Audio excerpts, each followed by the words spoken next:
Target 360 మొత్తానికి ఏదైతే women reservation bill ఉందో, అదేవిధంగా డీలిమిటేషన్ బిల్లు ఉన్నాయో, ఈ 2 బిల్లులను పాస్ చేసుకోవడానికి Bharatiya Janata party NDA government ఏదైతే కేంద్రంలో అధికారంలో ఉన్న పార్టీ ఇప్పుడు మొత్తానికి రాజకీయ రాజసూయ యోగాన్ని చేయడానికి తలపెట్టింది. అందులో భాగంగానే బెంగాల్ను కొట్టేసింది. బెంగాల్లో ఏదైతే 28 మంది టీఎంసీ ఎంపీలు ఉన్నారో వాళ్ళలో చీలిక పెట్టి, నిప్పు పెట్టి, పొగబెట్టి 20 మందిని అఫీషియల్గా పక్కకు నెట్టేసి ఏదైతే ఒక చిన్న పార్టీ త్రిపుర పార్టీలో జాయిన్ చేసుకొని మెర్జ్ చేసుకొని ప్రస్తుతానికైతే వాళ్ళందరూ కూడా ఆ పార్టీ తరపున బహిరంగంగా బయట నుంచి మద్దతు తెలుపుతున్నారు ప్రస్తుతానికి. ఇంక సంవత్సరం 2 సంవత్సరాలు పోయిన తర్వాత ఆ పార్టీ వచ్చేసేసరికి చక్కగా బీజేపీలో మెర్జ్ అయిపోయింది. ఇక మెర్జ్ అయిపోయిన తర్వాత అఫీషియల్ అయ్యి వాళ్ళందరూ బీజేపీ ఎంపీలు అయిపోతారు. సో ఇంకొక రాష్ట్రం తీసుకుంటే కనుక మహారాష్ట్రలో యూబీటీ ఏదైతే ఉద్ధవ్ బాల్ ఠాక్రే గ్రూప్ ఉందో, అంతకుముందు అదంతా కూడా ఎంటైర్ శివసేనగా ఉండేది. శివసేన నుంచి ఏకనాథ్ షిండేని చీల్చి ఎమ్మెల్యేని బయటకు లాగి శివసేన అప్పటి ఉద్ధవ్ ఠాక్రే ప్రభుత్వాన్ని కూల్చి ఏకనాథ్ షిండేని సీఎం చేసినటువంటి బీజేపీ ఇప్పుడు మళ్ళీ యూబీటీలో గెలిచినటువంటి 9 మంది ఎంపీలని లాగి గుంజి 6గురిని బయటకు తెచ్చి మమ్మల్ని సపరేట్ వర్గంగా మీరు గుర్తించండి, మేము యూబీటీకి సపోర్ట్ చేయము, మేము ఏకనాథ్ షిండే నాయకత్వంలో శివసేనకు సపోర్ట్ చేస్తాము అని చెప్పించి దానికి మళ్ళీ లోక్సభ స్పీకర్కి ఒక లేఖ కూడా ఇప్పించారు. ఈరోజు రేపో అది కూడా ఆ ప్రక్రియ కాస్త పూర్తవుతుంది. అక్కడికి మహారాష్ట్ర పూర్తయింది. మహారాష్ట్రలో ఇంకొక పార్టీ ఉంది, ఎన్సీపీ అనే party, Nationalist Congress party, Sharad Pawar నేతృత్వంలోని నేషనలిస్ట్ కాంగ్రెస్ పార్టీ.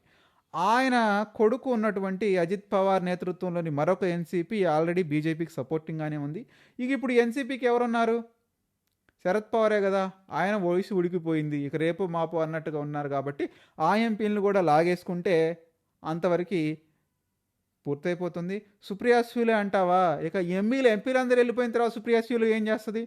చచ్చినట్టు వచ్చి ఆ పాత ఎన్సీపీలోనే కలుస్తుంది, లేకపోతే వెళ్ళి బీజేపీలోనే కలుస్తుంది. ఇక మీరే దిక్కు, మీరే ఏదోటి చేయండి అనేటువంటి సిచ్యువేషన్లో సుప్రియా సూలే ఉంటుంది. అంతటితో మహారాష్ట్ర ముగిసిపోతుంది. మహారాష్ట్ర చాప్టర్ క్లోజ్ అయిపోతుంది.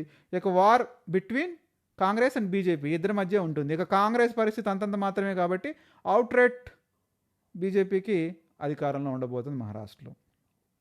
ఇక మరొక అతిపెద్ద రాష్ట్రం ఏది? ఉత్తరప్రదేశ్, యూపీలో అరౌండ్ 80 ఎంపీస్ ఉన్నారు. ఆ 80 ఎంపీస్లో 37 మంది ఎంపీలు సమాజ్వాదీ పార్టీ గెలుచుకుంది. సమాజ్వాదీ పార్టీకి లక్కీగా అంతకుముందు అసెంబ్లీ ఎలక్షన్స్లో ఓడిపోయినా కానీ మరి అంత కష్టపడి గెలిపించుకున్నప్పుడు జాగ్రత్తగా చూసుకోవాల్సిన బాధ్యత పార్టీ నాయకుడి మీద ఉంటుంది. బట్ ఇప్పుడు ఆయన చూస్తే ఏమయ్యాడంటే కాంగ్రెస్ పార్టీకి బహు దగ్గర అయిపోయాడు, చాలా క్లోజ్ అయిపోయాడు. మరి క్లోజ్ అయిపోతే మరి బీజేపీ ఎట్టూరుకుంటుంది? మళ్ళీ వచ్చే సంవత్సరం మళ్ళీ అక్కడ ఉత్తరప్రదేశ్లో ఎలక్షన్స్ రాబోతున్నాయి.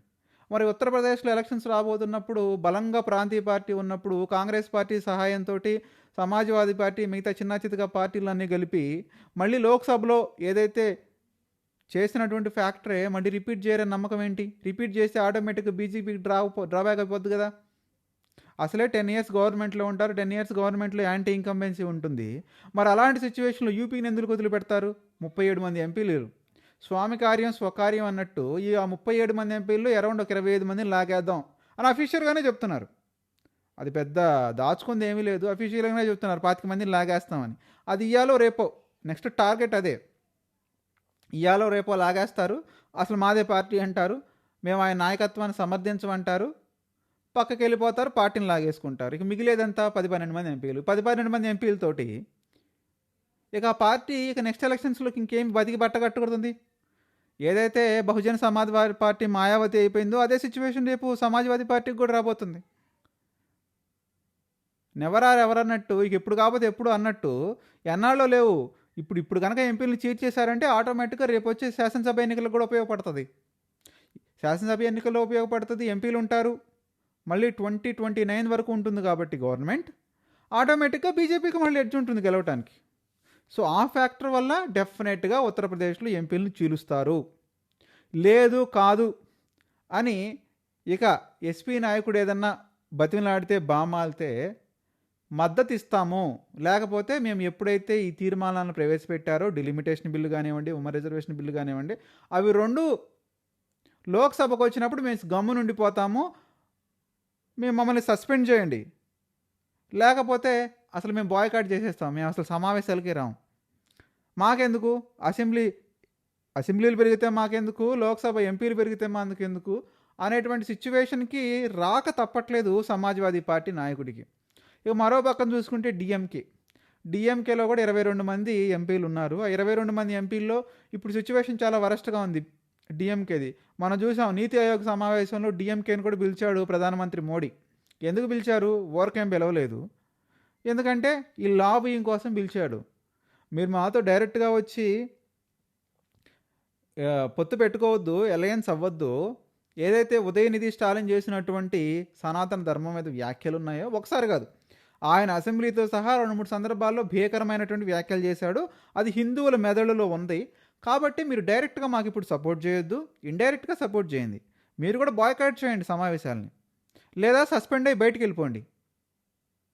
అనేటువంటి ఒక ఒప్పందానికి, ఒక అగ్రిమెంట్‌కి డీఎంకే వస్తుందా అనేటువంటి మాట ఇప్పుడు వినిపిస్తుంది. డెఫినెట్‌గా చర్చలైతే నడుస్తున్నాయి ఇన్‌హెరిటెంట్‌గా. అది బయటికి రావట్లేదు. బయటపడట్లేదు. బయటపడితే డీఎంకేకి, బీజేపీకి 2 ఇబ్బంది. అసలే తమిళనాడు బీజేపీకి స్టేక్స్ లేవు. అసలు డీఎంకేకి ఉన్న స్టేక్స్ కూడా పోతాయి. ఏదైతే ఏడీఎంకే సిచ్యువేషన్ ఉందో ఆ ఏడీఎంకే సిచ్యువేషన్ డీఎంకేకి వస్తుంది అనేటువంటి ఒక హైయెస్ట్ ప్రయారిటీ కన్సర్న్ని దృష్టిలో పెట్టుకొని బీజేపీ ఇప్పుడు ప్రస్తుతానికి గమ్మునుంది. ఇక మూడో సంగతి చూసుకుంటే ఆంధ్రప్రదేశ్, తెలంగాణ. ఈ తెలంగాణ, ఆంధ్రప్రదేశ్ గురించి నేను ఇంకొక వీడియో చేస్తాను. తెలంగాణలో సిచ్యువేషన్ ఏంటి, ఆంధ్రప్రదేశ్లో సిచ్యువేషన్ ఏంటి అనేది.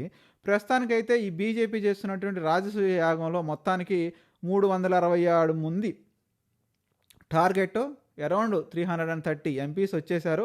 ఇక 30 మంది ఎంపీలను కొట్టడం, ఆ బిల్లు పాస్ అవటం అనేది నల్లేరు మీద నడకే.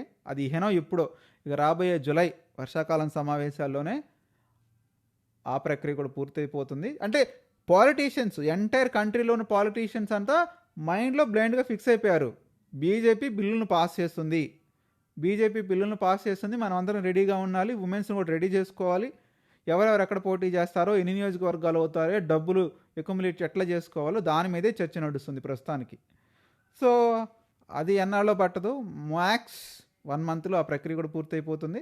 సో ఇదైతే గట్టిగా చెప్పుకోవాలంటే కాంగ్రెస్కి సెట్ బ్యాకే. ఎందుకంటే ఒక పక్క ఉమెన్స్ రిజర్వేషను, ఉమెన్స్ అందరూ కూడా గుద్దిపడేస్తారు బీజేపీకి ఓట్లు. ఇక రెండోది చూసుకుంటే నియోజకవర్గాల పునర్విభజన. ఏ నియోజకవర్గం ఎక్కడ ఉందో, ఏ నియోజకవర్గం దాని బౌండరీస్ ఏందో ఇది తెలుసుకునే లోపే పుణ్యకాలం కాస్త పూర్తి అయిపోద్ది. ఏదైతే అధికారంలో ఉందో ఆ పార్టీలు కొద్దిగా బెనిఫిట్ అయ్యింది. ఎందుకంటే అధికారం ఉంటుంది, ప్లస్ మనీ ఉంటుంది, ప్లస్ వాళ్ళకి డీటెయిల్స్ ఉంటాయి, ఇన్ఫర్మేషన్ ఉంటుంది, ఏది ఎట్లా జరగబోతుంది, దేని ఎట్లా డివైడ్ చేయబోతున్నాం, దేని ఎట్లా విచ్ఛిన్నం చేయబోతున్నాం అనేది. సో ఆ ప్రక్రియగా ముందుకు వెళ్ళే అవకాశం అయితే ఎక్కువగా ఉంది. సో మీరు కూడా మీ విలువైన అభిప్రాయాన్ని కామెంట్ రూపంలో తెలియజేయండి.